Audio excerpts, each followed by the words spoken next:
Ẹ káàbọ̀ padà, ṣé dáadáa ni? In our last video, we used verbs like ṣiṣẹ́, mu omi, gbálẹ̀, fọ abọ́, kọ́ èdè Yorùbá. Today, we want to learn who is doing the action. Please watch to the end and remember to like and subscribe. Before we move on, I would like to give a big shout out to Farida Thomas and Olushola for your beautiful comments on one of our previous videos. We truly appreciate you. So, we'll be looking at personal pronouns in a formal and informal ways. Remember, pronouns are words we use instead of names. And we will also be joining the pronouns with the verbs we've learnt before. This little girl is eating. The action here is you. You are eating. Òun jẹun. That is informal and it is used for just one person. You are eating.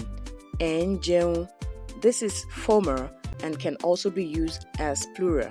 I hope you're getting it. Good. He and she in informal way is o. While he and she in a formal way is wọ́n, and it is also used as plural.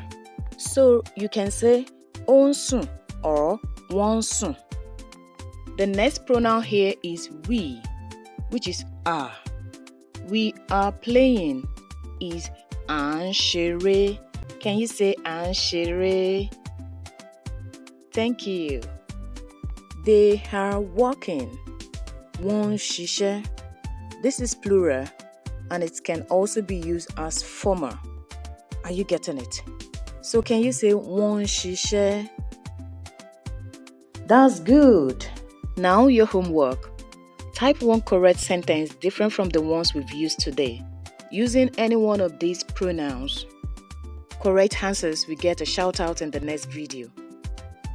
Thank you so much for watching. Please don't forget to like, subscribe, share, and comment. See you in the next lesson. Ó dàbọ̀.